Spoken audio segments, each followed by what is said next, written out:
A few months ago, the downtown core almost resembled a ghost town.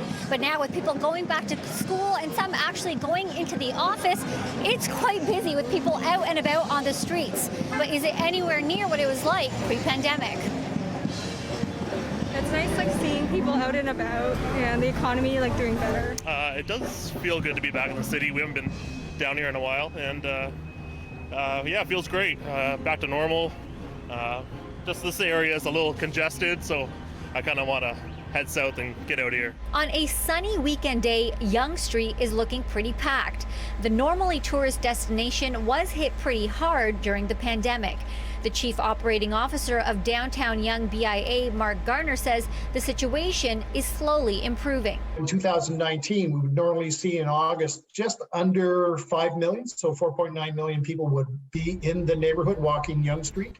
In 2020, that number dropped for August to 1.6 million, and we're slowly seeing the comeback in 2021. For August, it was 2.3 million.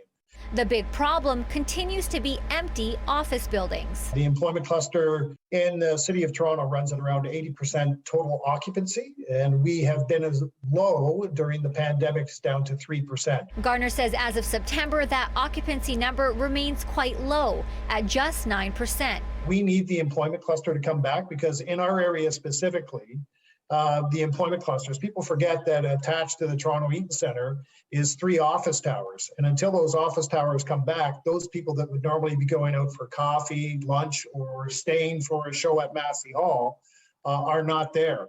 Metrolinx is also seeing an improvement in ridership since people started going back to school and traveling again. Up Express, we know the ridership doubled at Up Express when the flights started going back. So it's still low, though. It's still at about 20% of pre-pandemic levels. And GO ridership on the weekend is higher. So the leisure travelers are coming back faster, and that's at 40-50%.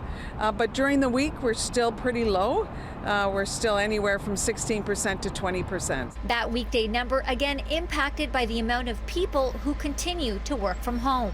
The TTC is also seeing some positive gains. In this month's report, it shows the week of August 3rd was the second busiest for TTC since the start of the pandemic, with ridership at 40% of pre-pandemic levels. The Transit Commission is expecting another 7 to 17% of pre-COVID ridership to return this fall due to students being back in school. But it isn't time to breathe a sigh of relief. On a year-to-date basis, for fare revenue, the TTC is still $40 million below budget.